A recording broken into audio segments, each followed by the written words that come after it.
YouTube, what is good? Back with another video. Told y'all I'm not playing, I'm applying pressure. By now, I think 2 of the videos have dropped. But I'm just, like I said, I'm knocking them out. You feel me? I'm getting them in and out. So, we're gonna do another 3 today. So y'all gonna see this, you feel me, for 3 videos. It is what it is. But, what I need y'all to do, I ain't gotta tell you, you know what to do. If you're new here, you better learn what to do. I'm gonna give you a second to go do it. That is subscribe, by the way, so go and do that now.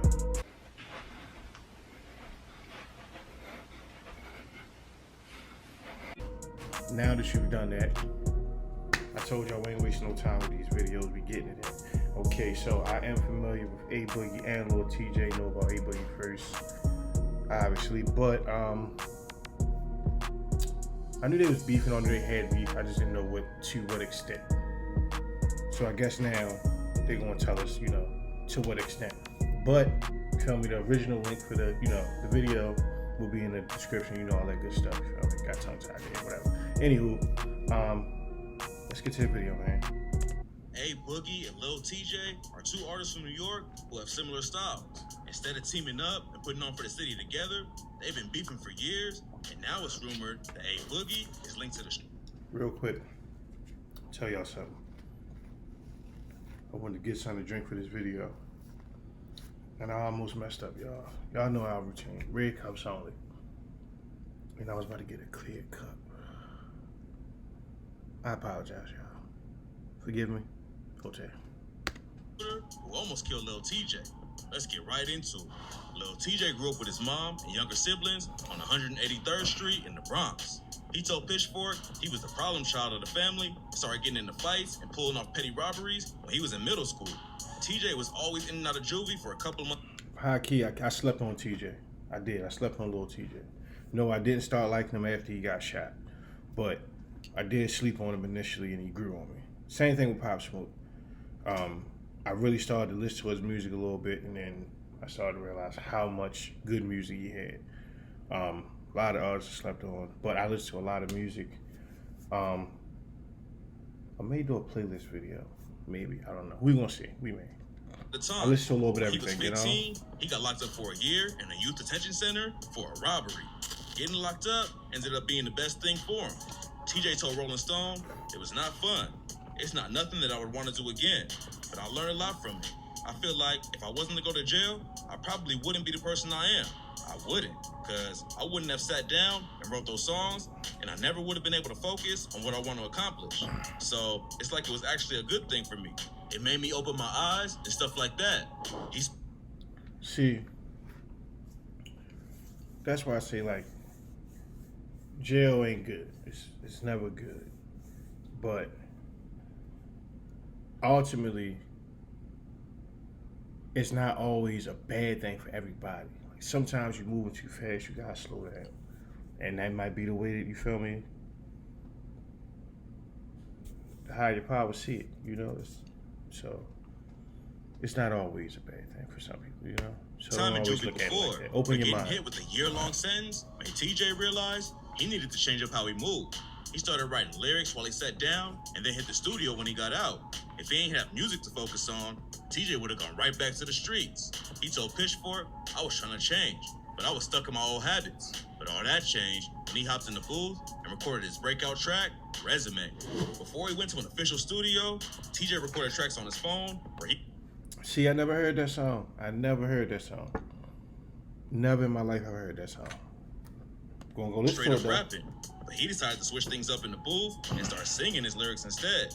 It turned out to be a great decision because Resume blew up and Tjay's career started popping off after just one track. He followed Resume up with a bunch of singles and 20... Comment below, is Resume one of those songs that got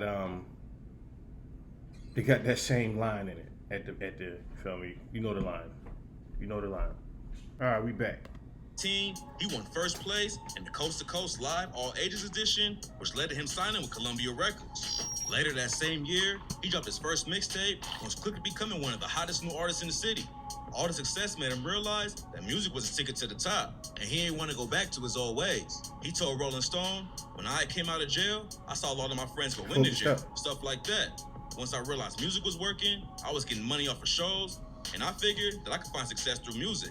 I realized it's no reason to just be on the block, doing illegal stuff. I see a lot of motivation that come from that. A lot of people look at me like, damn, it's a way out. 2019 wasn't... See, ain't nothing wrong with that. My man used, you feel me? He just continued to stay motivated because he's seen the bigger picture. A lot of people don't do that. It's good that he does that, you feel me? Because I feel like ultimately in the long run, it played off with his current blessing, you know, that he was able to come out of that situation that he was in. A bigger year for TJ. He dropped his second mixtape, and the track FN became his first solo song on the chart. That's one of the songs I do know. Then in October of that year, he released his debut album, True to Myself, which peaked at number 5 on the Billboard 200 chart. When 2020 rolled around, TJ was ready to take things to the next level. But that's also when his beef with A Boogie was heating up. Fans compare Lil Tjay to A Boogie ever since TJ came into the game. I can hear why, but I also can. I'm not even gonna say it. I can't tell the difference sometimes. It is what it is. And some people even called him a Boogie clone. TJ just brushed it off because he thought he had his own lane, and there was never any real issues between the two of them. But that all changed in 2020.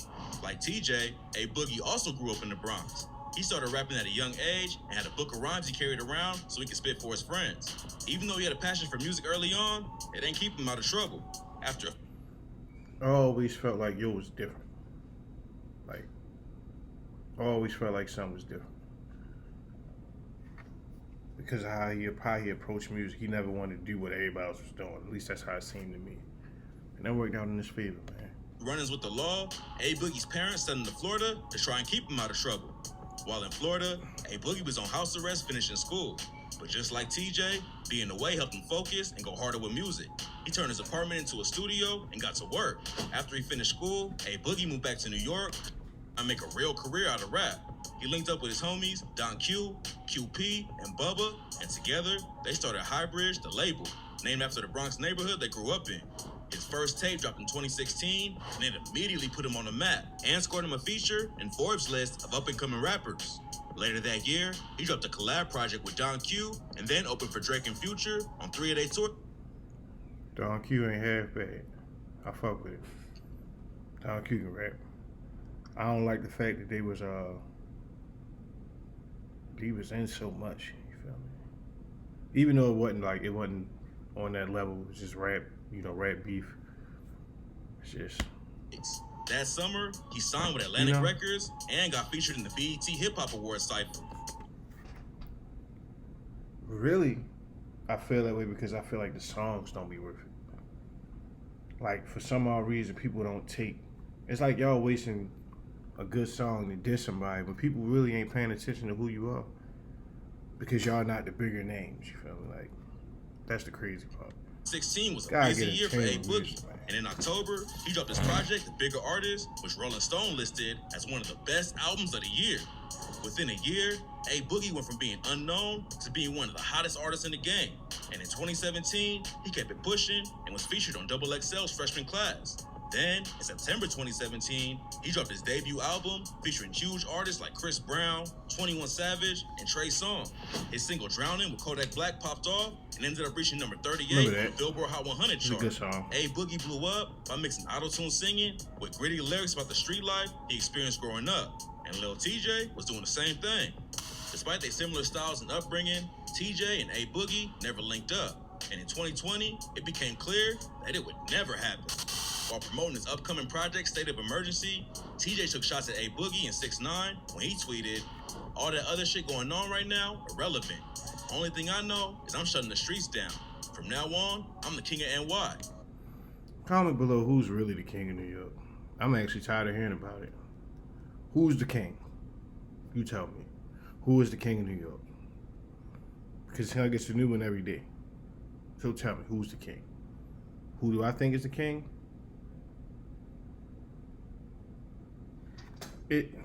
All that other nah shit and snitch rainbow hair shit going on in my city, a dub. A Boogie's homie Don Q clapped back and said, "Look my mother. I'm not saving niggas no more.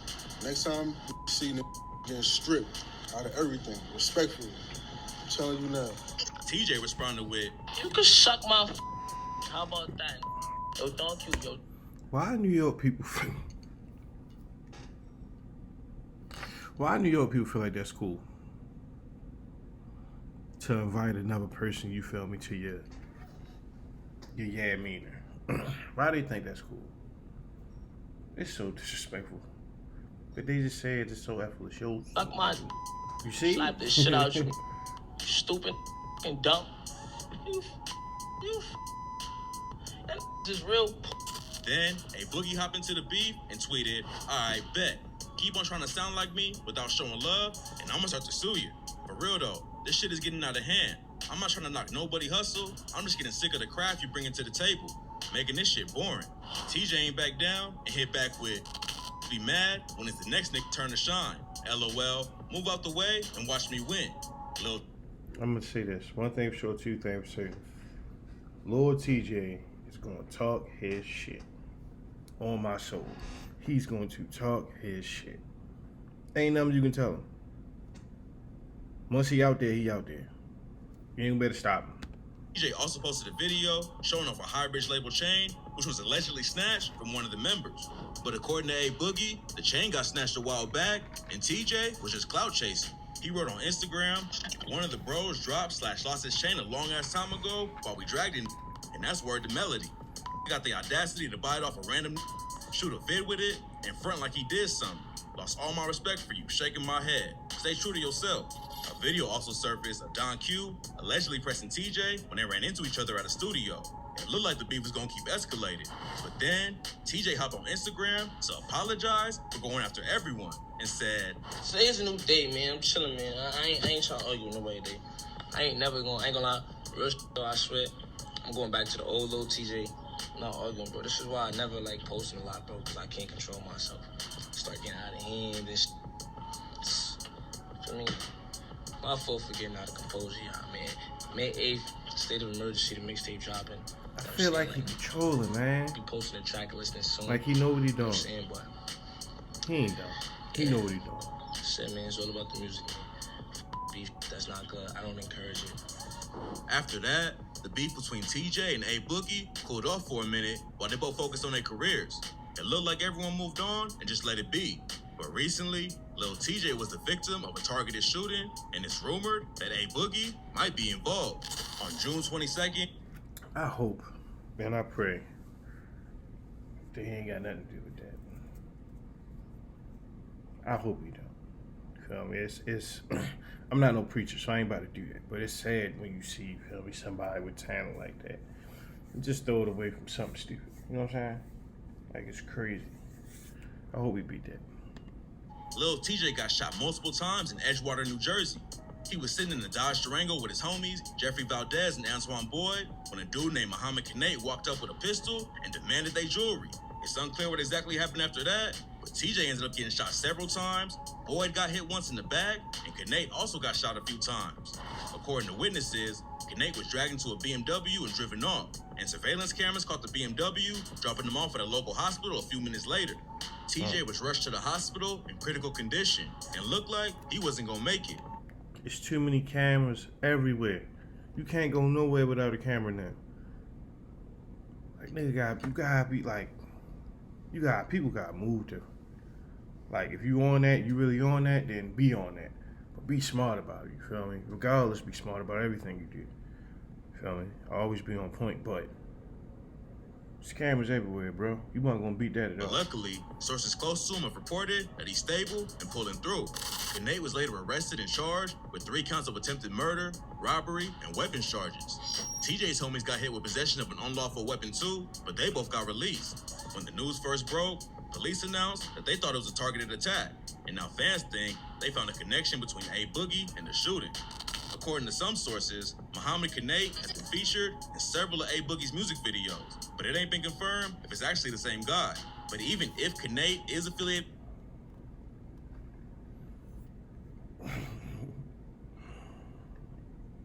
Hey, man, y'all tell me, is that dude? Is that him? I'm gonna try to give a little. See, look at that. Look at that. So, is that yo? Look at the picture right there, and look at the one up top. Is that him? What y'all think? Comment below and tell me, is that him? Let's see if that's him. I hope it ain't. I don't want this to have nothing to do with nothing. But even if Kane is affiliated with A Boogie, that don't mean A Boogie was involved with the hit on TJ. We hope not. Neither of them have sent shots at We each hope other not. since 2020. So it seems like a random time for A Boogie to try and take Lil Tjay out. Luckily, it seems like he's on his way to recovering and will be back soon. A Boogie hasn't commented on the situation yet, but even if he's not involved, him and TJ don't seem cool, so he probably wouldn't be sending out support anyways. This story's still developing, so make sure y'all tap in for up. So tell me, after looking at that, do y'all think that was dude? Like you said, it could be dude, still not had nothing to do with anybody. We hope it didn't have nothing with anybody. Hope it did. I'm praying it did. We don't want no more, you feel me, back and forth like that. Especially, you feel me, on this level of something serious. You feel me, they great artists, you feel me, they young men moving up. You feel me, so hopefully it ain't no connection. They just, can get it together. But y'all know how we end our videos, you feel me? Y'all be cool, y'all be cool, alright? Back. Alright.